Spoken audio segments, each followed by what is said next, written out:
Hello, Star Wars Rebels fans, and welcome back to the AfterBuzz TV Star Wars Rebels After Show. Today we're covering Season 3, Episode 3, The Antilles Extraction, and we'll see you after the opening. You're tuning into the destination for TV superfan discussion, AfterBuzz TV. And now, let the buzz begin.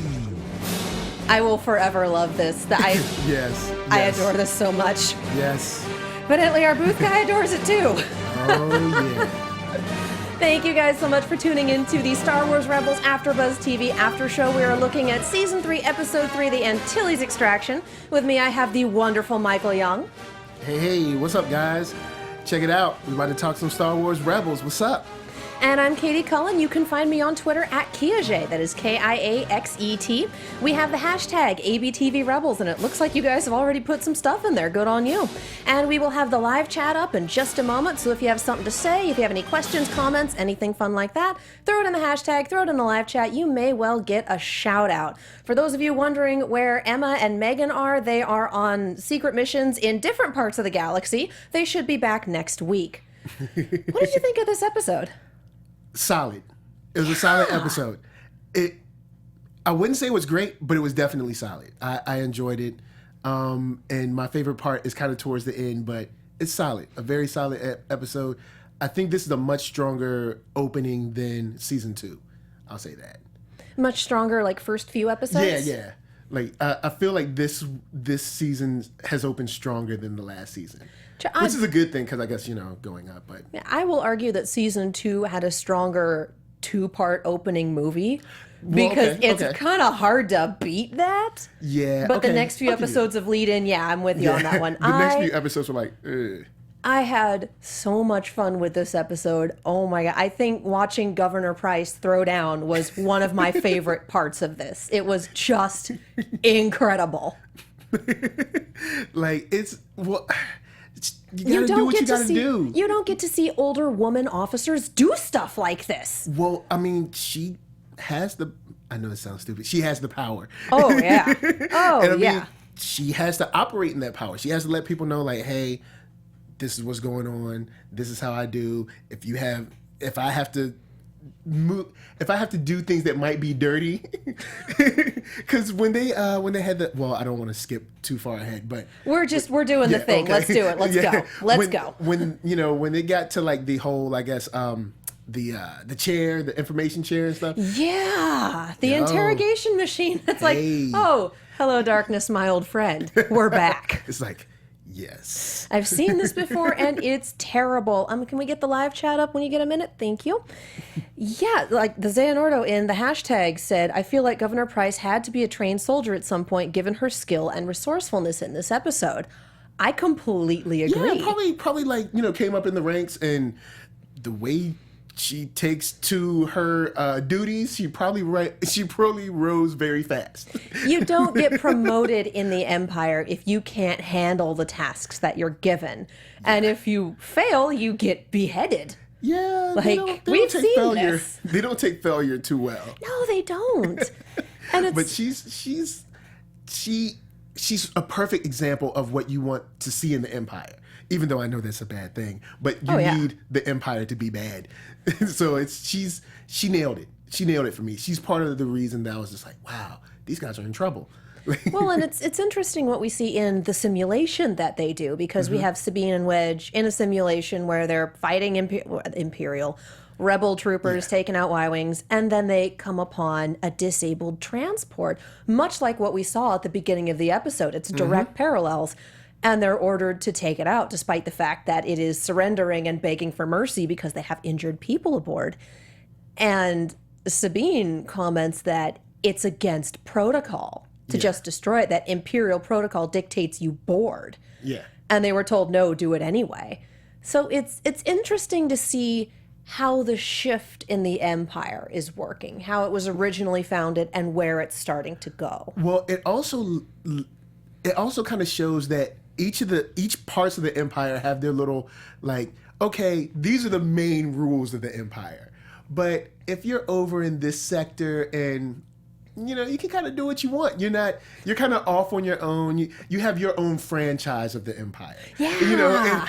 And you can you got a little leeway to be like, oh, well, destroy the rebels. Because, I mean, it's not like the Emperor or Darth Vader is going to be mad about it. So, I guess people have gotten to a point where they have a lot of freedom to be as Empire evil as possible. You kind of wonder where the line for war crimes is on this, because usually taking out people, killing people after they've surrendered, going after civilians, etc., those, at least, on Earth in real life, they're war crimes. That's stuff that you're not, there's a set of rules that you play by because we're pretending to be civilized while killing each other. And so it's interesting to see kind of where that lands. And this is kind of where we get into full evil empire, not following the rules, etc. Because, let's murder some innocent people tends to be a pretty bad business plan. Yeah, especially when she was just like, just kill him, just, no reason to, don't worry about the protocol. Like, do as I say. And it was, well, I mean, I guess in the Empire situation, there's really no other government to check it. Exactly. So there's like here on Earth, it would be like, say, I don't know, like Russia or Britain might say something like, oh, Britain did this, or Britain would be like, oh, well, Russia or Germany did that. Or the UN as a whole goes, really hey, let's talk about this. Yeah, but there's the Empire is everything. It's like the Empire and there's nothing else. You think like the largest branch of the Empire, the people at the top, if we're going with the franchise example, are corporate. And as long as corporate doesn't care what you're doing, you can just kind of fudge the rules. Yeah, because corporate's like, hey, get rid of those rebels. Except nobody complains to corporate because then you disappear forever. Yeah, I'm pretty sure people come up missing a quite lot. often. A lot. Yeah, so it's interesting to get this inner look into how the Empire trains their cadets. And we also see that they have the Ghost programmed into their simulators. I thought that was interesting. Oh, yeah. I thought that was real interesting because, I mean, that it seems like they aren't making that big a dent in what the Empire's doing, but obviously so, because if they've programmed the Ghost into their simulation, they are not happy with Hera and crew. Well, they are not happy with those guys. And I'm sticking with this franchise metaphor because I really like it. Yeah. But if you work food service, if you work in a place long enough, you get to know the regulars. You get to know the people who are good to you, and you get to know the people who order water and an appetizer and stay there for 3 hours and leave you no tip. You get to know the people that you absolutely do not want and hate. True story, you guys. Sometimes it's just like that. Tip your servers. So these are, at this point, they're like, these guys are the regulars. These guys are the guys that show up and cause problems. Yeah. We need to be prepared for them. And we can't catch them, and they're elusive, and blah, blah, blah. In the same way that you take the new employees aside and go, okay, you see those people? This is what they do. This is how you handle it. Yeah. If anything happens, do this. Yeah. Like, you prepare your new employees for the people who are going to make trouble. Yeah. And the Ghost has been making a lot of trouble. So much trouble. Yeah. And it's a very unique ship. We haven't really ever seen anything like it. It has a very weird shape. And it's just, the way Hera flies is very... Oh, yeah. And matter of fact, side note, I'd like to see her fly a B-Wing again. Oh, my God, yes. But she's dangerous with that B-Wing. But, sorry. She's dangerous with everything. Well, yeah. But she crushed it in that B-Wing. Oh, yeah. That was glorious. I'm kind of waiting for that. I feel like that series finale territory is when we're going to start pulling out the stops and all of the things that we've seen in previous seasons. But I'm also kind of hoping that that's like way down the line because I'm really enjoying this show. Yes. And we know we still have to see Thrawn, which I can't wait for because it's my favorite character. My understanding is that's going to be next episode. Yeah, because I think that's where the clip. Oh well, sorry. I haven't. Yeah. I was not. I know. Next episode. I know there's a clip out there. I was not able to watch it. So that'll be your territory when we hit predictions. Yeah. But that's so stick around for the next half an hour and then we'll get there. Yes. But the long and very short of this episode is the rebellion needs more pilots. Yep. And Fulcrum, who is a name for pretty much everyone, in the same way that Anonymous is a name for It's a code name for any anonymous informants, and I love that they do that. Yeah, Because it's always just get in contact with Fulcrum. Which one? Doesn't matter. Fulcrum. Yeah, and it's a way to keep the Empire on their toes, which is good, because there's no way they can kind of pinpoint, because we know there's got to be a mole in the Empire, or multiple More moles. than one. Gotta be more than one. So they're probably constantly hunting down moles, or constantly searching for moles as well. Yeah. So it's interesting to see who's going to pop up as the new Fulcrum, who is in my predictions as well. But I feel like we almost don't need to see who the new Fulcrum is. I'm assuming that they have at least a dozen of them at any point in time running around. People who, it's my day job to do this for the Empire, but during the night, I'm a rebel spy. It's like, Got the t-shirt from Disneyland and everything. Nights the and rebel weekends. spy. Nights and weekends, that's all. Nights and weekends. That's it. It's just nights and weekends. It's your second job. I have my day job, and then I'm also a Lyft driver. I have my day job, and I also do Postmates. I have my day job, and I'm a rebel spy.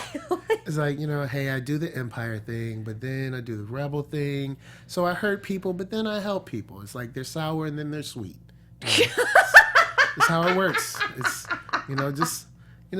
couple, bomb a couple villages, blow up a planet or two, and then, you help some refugees get some food. Oh, I feel like most of our Fulcrums are pencil pushers in the Probably Empire. so. Because you get all of this data going across their desks, and it's just You would need that. It's this really innocuous stuff. It's like shipping routes, and it's like, okay, it's who is where and who's assigned at which place, but they can be like, hey, this person called in sick and there's a gap right here in this particular part. You should go check this out. So it's because all they've been looking for ships and, now pilots. So like those old shipyards that ended up not really getting as many ships as they wanted anyway, but... it's better than a poke in the eye with a sharp stick. True. Yeah, so it's all of that innocuous everyday information that can be ridiculously super useful in the correct hands. Mm-hmm. So I honestly think that our Fulcrums are mostly pencil pushers. They do data input, they do payroll, they're the HR people. Wow. HR, you could use a mole inside of HR. You could use that. Oh my God, yes you can. I'm sorry, what's Darth Vader's 401k? Are you serious? We just got a travel request for the Emperor. He's going to be in this section. It could work. That could work. That could happen. That could really... I think we've wandered slightly off topic here, and I'm pretty sure that's entirely my fault, but I like this idea. No, they're eating it up. So we have cadets who want to defect from the Empire that are at the Sky Strike Academy. Yes. And Sabine, having been an Imperial cadet before, it's like, this is your thing. Dye your hair a relatively normal color, and we're going to throw you in there to figure out who they are and get them out somehow. Yeah, there really wasn't a plan. It was just like, all right, go in and we'll pick you up. I love that they're completely self-aware about that, though. Like, I'll let you know what the plan is when I come up with one. Really? Yeah, welcome to the rebellion. Yeah, welcome to the rebellion. We kind of wing it. Keep it open. They can't foil our plan if we don't know our plan. But it was cool to see her. It was cool to see her in all black, because like when I saw, I was like, okay, Sabine, all right, you're working the all black. I'm like, okay. And she had the ninja mode, so it looked even cooler. And also the way she kind of like took charge when she was flying was just cool to see. And then of course Wedge, he's, regardless of the actual actor and how he feels about Star Wars, Wedge, the character, it's always cool to see like I guess the characters that kind of like contributed but weren't stars, lay seeds here and there during the series. So it was great to see him. Well, and it's always interesting when we get a character from the original movies, from a different series, etc. Because if they appear in the future, they have plot armor. And so there aren't a lot of stakes for that character. For everyone else, sure, but it's like, oh, it's Wedge. The episode is literally named after him, and we know he appears in at least A New Hope. He's gonna be fine. Yeah, and then we introduce Hobby and Rake, and it's like, all right, are we going with one of you dying, or are we going with both of you dying? I thought both of them were gone. Like when I first saw them, I was like, it's not looking good for you guys. And I was just ready to flip a coin. I thought it was only going to be one. I thought it was going to be both. I was like, you guys are gone. So it turned out better than you were expecting. Yes, one did survive. They killed the black guy. We're going to go there. We're going to point it out. They absolutely killed the black guy. I was just Poor Rake. Like I was watching it. I was just like, you know what? They're going to kill both of them. It's going to, they're going to kill both. They're not going to kill just the black guy. And they killed the black. I was just like, lo and behold. But I mean, hey, they did have, they had 2 women that were, in the forefront of this episode. One was a little meaner than the other, but and you had tons of women in the cadet academy thing. So they leveled it out a little bit. Yeah. Well, when Megan and I were watching it, she actually pointed that out. Like, look at how many female cadets there are. No one's making a big deal out of it. And we're like, oh yeah, points. And then that happened. We're like, you just lost all those points, guys. Back to 0. We're back to the women are harder to animate thing. Like, no, they're not. No. Yeah, no. I loved the dogfight though. I loved that it was basically laser tag with TIE fighters. Yeah, and I'll be honest, I would love to play something like that at Disney or something that looks like it would be a lot of fun. Like just getting a simulator and like play around in a TIE fighter, which Disney, if you're listening, you should do that at Star Wars Land. They have stuff like that at Dave & Buster's, right? But that's not. Well, I mean, yeah, but it's not completely immersive, but it's as close as you're going to get without shelling out the big bucks. True. I've been in sims like that where it's the 360 view and the full. You're piloting a mech, and they're not as great as you would think. Oh, really? Yeah. Oh, man. You have 3 minutes. Yeah, that's enough time to learn the control scheme, and then it's another $5 for another 3. Are you sure? Wow. But they do have flight simulators and Star Wars themed stuff at Dave & Buster's arcades like that. So it's not a bazillion dollar top of the line. I'll give those guys a little more props then. I'll try them out. I'll give them a little more props because usually I look at them and I'm just like, psh. I'm like, that's not good enough. I mean, you can do the thing. It is Dave & Buster's, so it's not going to be like top of the line arcade, but it's fun. Cool. All right. But the TIE fighters, I like the TIE interceptors too. Oh my God. I can't remember who was flying it, but the way he came out of like the cloud or whatever when he like flipped over, I was like, oh, he's so cool. It was he's the like drill the old instructor. cool guy. Yeah, he's like, I've got this. And just seeing a TIE interceptor is just cool in general. And just seeing them, man, I love the sound the TIE fighters scream. I love that. Oh my God, so yes. the But whole just the episode sound I was design. in heaven. Yeah. The whole episode I was just in heaven. Oh, because yeah. you had the TIE scream over and over. And I love that we had the TIE fighters that the cadets were and rigged. So it's like, oh, they're trying to escape. Just pop the wings off. Yeah, they just Holy cow, can they do that? And I mean, that's something that I was really not expecting because I was like, oh, well, maybe they'll just have to catch up to him or shoot him down. And like you said, the wings just fell off. I figured like, they were going to be. I figured they were going to be rigged in some capacity because in the same way that when you have a student driver car, you also have gas and brakes on the instructor side just in case. True. So these are students piloting these very large, very expensive vehicles. They're going to have a fail-safe in case somebody tries to go for a joyride or does something stupid or just panics.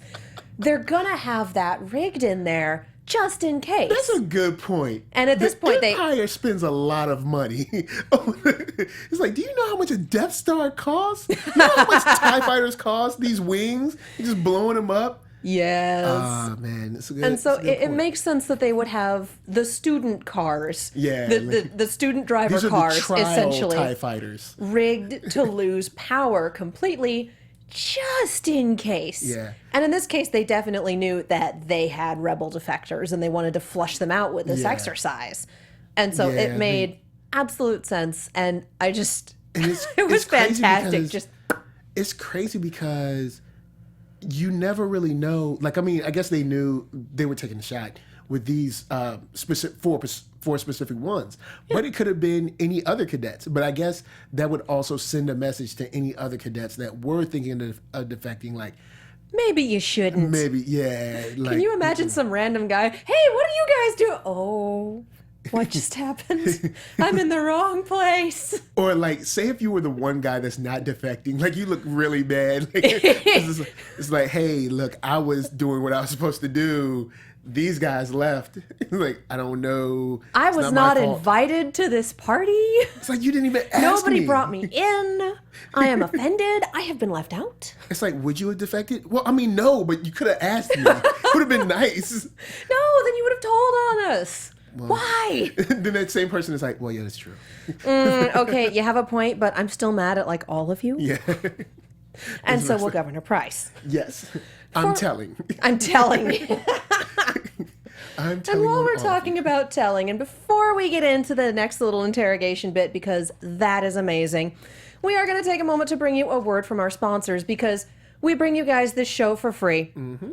And if you want to keep us on the air, we'll talk to you a little bit about iTunes, but the other thing you can do is go help out our sponsors. And this week, that is DraftKings.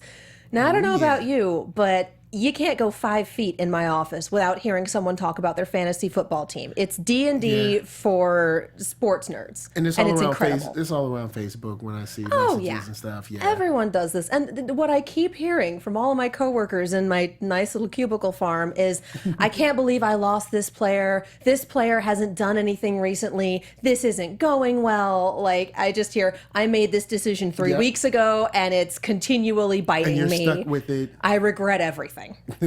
Fortunately, if you do DraftKings, you are not stuck with that. The fun thing about DraftKings is it is 1 week fantasy football. So no season long commitments. If you have someone who's not working for you 1 week and you don't want to stick with them next week, hey, you pick all new people. You go with someone else. You don't have to worry about that. So if your person gets injured, if something happens, you can just grab a whole new team, and it's great. Every week is a brand new season. Pick your contest, draft your team, follow the action live.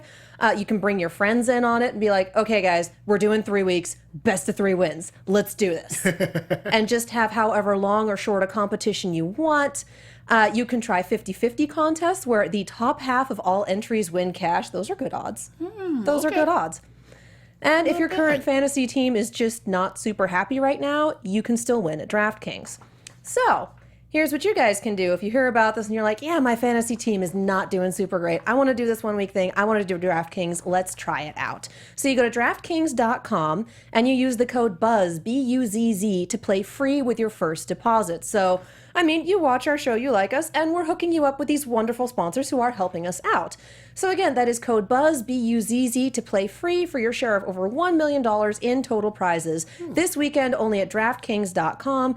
Eligibility restrictions may apply. See site for details. Cool. So yeah, do the thing, and if you pick right, win the stuff. It'll be great. It's pretty easy. You just do the thing, win the stuff. And then just talk to your coworkers later. Oh, how's your draft team? Oh, I did DraftKings and I won and it was great. So, yeah. And I'm not stuck with the same players forever. Exactly. Oh, boy. All right. So, back into this interrogation. We went from talking about things not going as planned. Boy, did this plan not work out. The plan, quote unquote. Okay, well. So Rake is dead. Yeah. And Hobby and Wedge and Sabine are. And now, like, was we're it gonna get Hobby or Harvey? Like Hobby, Hobby. Hobbie. Yeah, 'cause I was like, is he saying Harvey or Hobby? I was like, what is this guy's name? But Yes, this is Harvey. He's going to start TMZ later on. Yeah. I mean, no. We didn't really even regard the death as much because they had to like go straight to the interrogation. So it was a horrible extraction mission. Very wrong. They walked right into this trap. Yeah. But they couldn't have known, one, and two, it looked like a really good opportunity. Yes. So it was a very well laid trap. Yeah. It was they've gotten smarter, and we know why they've gotten smarter. It's dramatic irony at its finest. The audience knows, the characters don't. It's just like, oh, this is not going to end well. Yeah. Goodbye. Yeah, you could smell it. It was like, it's coming. These guys are toast. So yeah, the interrogation scene was pretty intense because it was. you really thought for a second, like, hey, hold up. Well, Kanan and Ezra are gone. They're not planning on coming back? Like, what's... Because we didn't get, like, another scene where it's like, okay, we've got everybody, we're going back now. Like, you didn't get that scene, so it was just like... Of course not. You want the dramatic surprise. Yeah, like, so, they came back. Yes! So I was like, hold on. So is there another way they're going to get out of this? Because it's not looking good for the home team. You just steal a ship and run. God help you. Just go. Just go. Man, you luck out and you electrocute one guy and then elbow another guy and then get into a fist fight with good Lord, Governor Price was just... And can I say, the one bit of dialogue that I adore, there were two bits of dialogue that I loved in this episode, and both of them were directed at Kallus, because Javert cannot catch a break.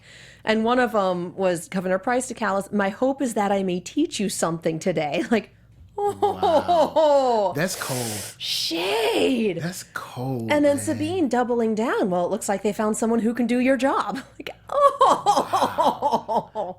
That's cold. It was beautiful. It was a glorious amount of shade, and it was just fantastic. It was cold because he's been there from the beginning. You feel like, man, maybe he's not the top performer, but he has been continually failing against this group of rebels. True. He is the poor guy who has just come up against a group that is luckier and in some ways better than he is. I'd say, and it's been sheer ridiculous luck and, magic Jedi powers that have gotten them out of a lot of those situations. The luck, the Jedi, and I think the overcompensation, or not overcompensation, but the underestimation. The underestimation, because it's like, we're the Empire, they can't get away. Like, I think that was like the initial kind of attitude in season 1. It was like, we're the Empire. They're a little ship. It's like when you have one spider in your apartment and you are just like, it's a spider, I can take care of this. And you just cannot catch the freaking spider and it keeps showing up and it goes on for months. Yeah, like at this point, this thing should be paying rent. Yeah, and you're like, hold on, where's the spider? I know it's here. It's not leaving. Here. Where did it go? And that's the point that they're at right now. And then you start realizing that it's invited in all of its little spider friends and now there's a spider infestation. Yeah.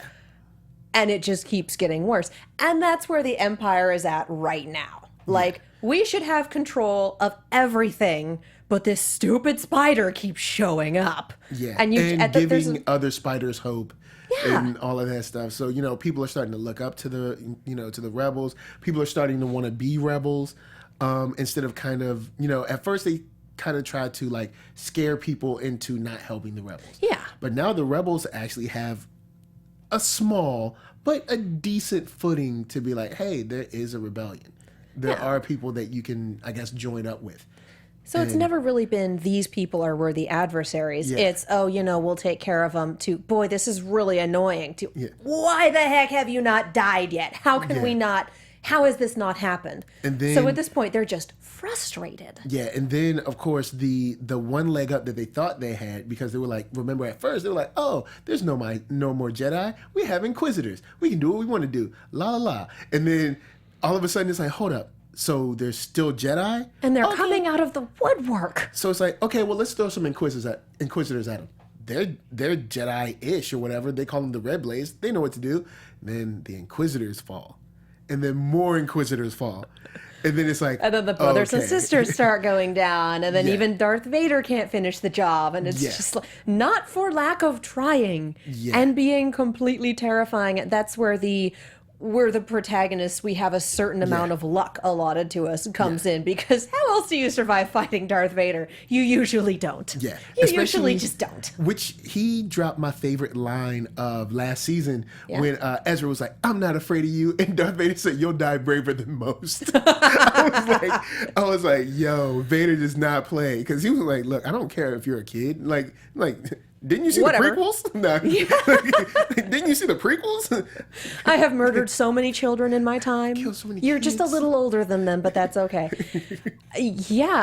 Rebels made me more afraid of Darth Vader than the movies ever did. Yeah, And Darth part of it's Vader's- because I saw it when I was really young. You know, he never really put the fear of the dark side into me. But watching him in Rebels, like, oh, dear God. Okay, yeah. Yeah. Now I can see why everyone is absolutely petrified of this guy. Yeah. Holy cow. Because when he shows up, he means business. And he really doesn't have to say much, especially if you're following, well, and I know this isn't Rebels, but if you've followed some of the comics, like the Vader comic is like incredible. If you guys get a chance to pick it up, it's incredible. I think it just finished its run of like 25 issues, but it's incredible. And just even in there, he doesn't really have to say much. Yeah. He doesn't have to say much. He just gets it done and that's it. Yeah, I'm waiting for the trade paperback for me because I've discovered that comics are difficult for me to keep up with I in know they small have increments. 2, I think. All right. But they still have like 2 or 3 more to make for the whole series. Yeah. together. I'll have to keep an eye out for that. Wait for an omnibus. Ah, yes. That'll be amazing. That would be great. So we have this incredible throwdown, and then we have them trying to escape and running into Kallus, and Kallus going, look, this hallway's empty. There's a hangar over here. There's a ship there. You can get out. Tell Zeb we're even. Like, That was great. That's my favorite part of the episode. best moment in this episode was just Yeah. that, oh, dang. Yeah, because it's you can see it in his whole mannerism. Like, man, I really want to get you guys, but you know what? I owe Zeb. I know you roll with him. Tell him this is it. We're even. Well, and I feel like he got the same insult twice in 30 minutes from 2 different people. True. Just about, congratulations, you're incompetent. And I feel like he is getting to the point where he is just going to be done with the Empire. Like, I've seen how the rebels roll. They actually manage to care about each other. They have a lot of successes because of it. Yeah. And here, everyone's expendable, and I have been absolutely busting my rear for years, and you guys don't care. At all. You know what? Like everybody. Peace, I'm out. Yeah.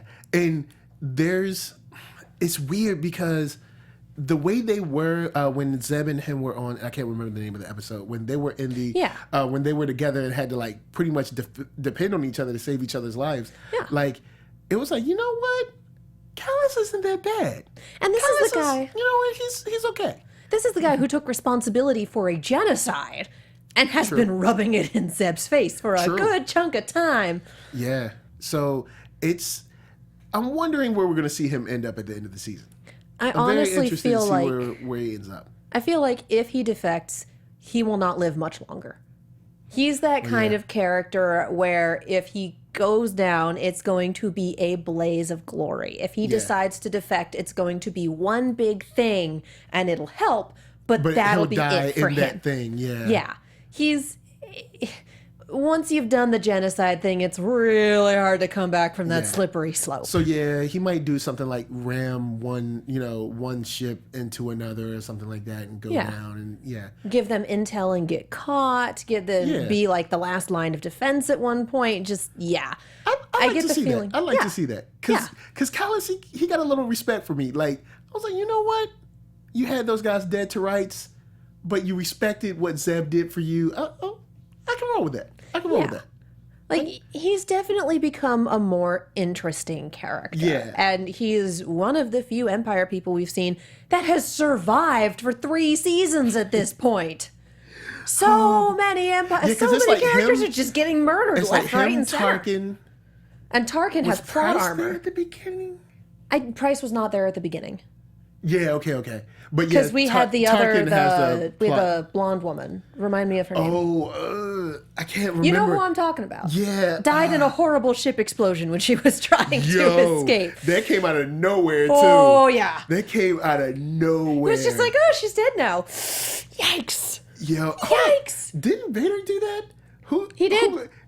They set her up for that. That was Vader's idea. They absolutely set her up for that. Vader is no joke. So it's really interesting that Kallus has been one of the people who doesn't have plot armor, who doesn't appear in the movies, to survive for this long. And like, actually, you're not our protagonist. Maintain like a bit of relevance. You know what I'm saying? A lot of relevance. So I gotta, hats off to Kallus.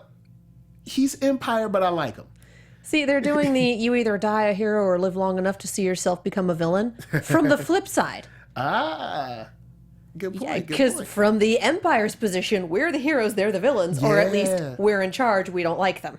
Yeah, because Goodness knows what the morality of the Empire is at this point in time. Yeah, because if you think about it, like in terms of like how we view things, it would be like, okay, this is the main government. You know, all of the news would show the Empire in a great light. Like, hey, the Empire's doing this.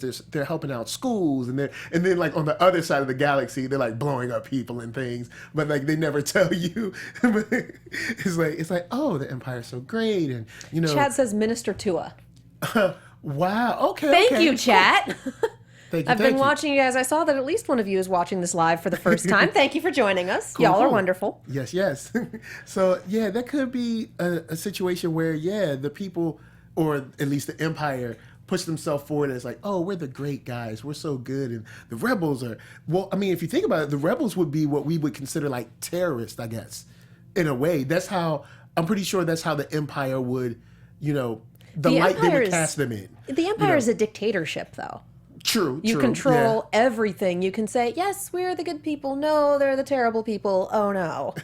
It's like, well, who's able to fact check you? No one. No one. No fact checkers here. There will be no fact checking. All right. Well, we're running up on time at this point. Yes, Is there anything else that you want to touch on? And chat, I know we've got like a minute delay, so if there's anything you guys want to touch on, make sure and throw it in the chat. Because I think we just about got everything, aside from we managed to get out with our 2 surviving defectors. Yeah. Yay. I liked Sabine in this one. I really liked Sabine episodes. And Kallus, man, he impressed me. Like that's my main thing from this whole episode is like Kallus really impressed me. Yeah, I feel like he really impressed me. Yeah, the Made two me big proud. things for me were the fight with Governor Price, because holy cow, is she capable. Yeah. She can And throw down. Kallus having that moment. I feel like that's the big thing that we're going to take away from this. Yeah. They lured us in with, hey, we're getting Wedge. Hey, we're seeing how he joined the rebellion. And then they gave us that. It was like, dang. Yeah. Which might I lead to came what you for were the talking about. Yeah, I came for the names. I stayed for the character development. Aw. Yeah. So yeah, it might be a situation like you said where he decides later on like I'm going to do this one big thing to give the rebels a leg up, Yeah, this is the hill I die on. And then he dies on Okay. it. I can respect that. I can respect That's that. going to be a thing. Chat wants us to touch on Ezra a little bit, worrying about his friends, and he always really has. Well, yeah, but I still feel like I was talking about this in Jedi Alliance. Ezra is going to the dark side. I think he's dark side by the end of the season. I hope he is. I'm going to disagree with you there. I feel like we're Disney going to... won't do it, but I really want him to be dark side. I'm not sure if it's a Disney won't do it thing, but I feel like we're going to skirt that more than once. And if he does go, okay. it won't be permanent. I've been taking that position a lot with several of my shows. Voltron is also throwing this at us, and it's like, okay, I no. really want it to be a situation where, Kanan's going to have to deal with Ezra. Like, and when I mean deal with him, I mean slice. That's what I don't think we're ever going to get to a Kylo Ren sort of situation. Yeah. I don't think we're ever going to go that, quite that far. Especially after seeing the Knights of the Old Republic animated from the video game. Oh, that was so good. Oh, that's so good. I've watched it like 3 or 4 times. I mean, as long as we're doing this, we might as well swing into predictions. We're pretty much there. All right, cool. So, And now, you're And the AfterBuzz light show. TV. yes, predictions. Yeah, I'm gonna disagree with you on the dark side thing. If it does happen, I don't think it'll be permanent. I think it might be season finale going into the next season, and to leave us stewing on that for a few months. But I don't think it's going to be a permanent thing. Partially because Ezra's okay. Well, partially because of our target audience, and partially because I don't think it fits the character to have him go leaping off the slippery slope and not have someone grab him. Well, I think he'll have times to come back because we have like, what do we have, like 24 episodes? We got a lot of episodes. So I figure he'll kind of come back around because Kanan kind of pulled him back in the first episode. I figure he'll go back down a little rabbit hole or whatever, trying to get some more power in like episode 6 or 7. Pull him back around episode 9, and then he'll go back one more time seriously on some. At least that's what I like to see. But of course, But Yeah, my main prediction is Thrawn comes in and Thrawn is glorious. Thrawn is cool, I feel like that's not a calm, prediction. That's a fact. Yeah, but I think that he's going to end up scaring the crap out of Hera, and Hera's going to run back telling the rebels that whoever they got, this new guy he's the real deal. Oh, yeah.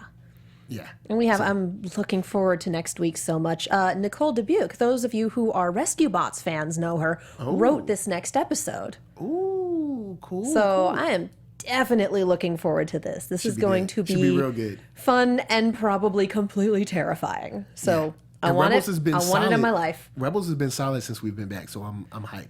I'd argue that it's been solid since the beginning. It's really felt like Star Wars to me. I've had my bumps, but I expected these. Oh yeah, because it's not perfect, but it's good. Because I didn't like Clone Wars. I didn't like the first season that much. But the reason I'm holding on with Rebels, like, oh, okay, this show is solid now, is because Ahsoka, who I was like, oh, she's just here for the kids, can't stand her. Now Ahsoka's like one of my favorite characters. But when I first saw her, I could not stand Ahsoka. So that's why when I saw Rebels, I was like, okay, first season, I'm probably not going to like it too much, but it'll get better. So I watched the first season, I was just like, Ezra's killing me. But second season, I was like, okay, cool, here we go. And then, third season, I'm like, this is solid. So see, and I'd actually never watched Clone Wars, so I didn't have that. But just within the first couple of episodes, I was like, you know what? Yes, I am down for this. I am in it to win it, and they put Rex in it, and that kind of makes me cry. So I came in on the episode. Rex, oh man, it's great.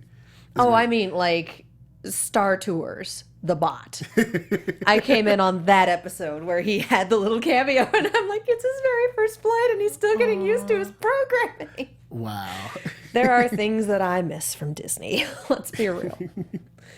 All right. I think that's about everything. So I want to talk to you real quick about iTunes. Thank you guys so much for all of the reviews you've left and all of the ratings and all of the everything. That is a really great way to keep the show on the air. If you like what we do here, if you want to see more of us, best thing you can do, go to iTunes, subscribe to the podcast, leave a rating, 5 stars, because you love us and we love you. Yes? Yes. Good. Yes. Awesome.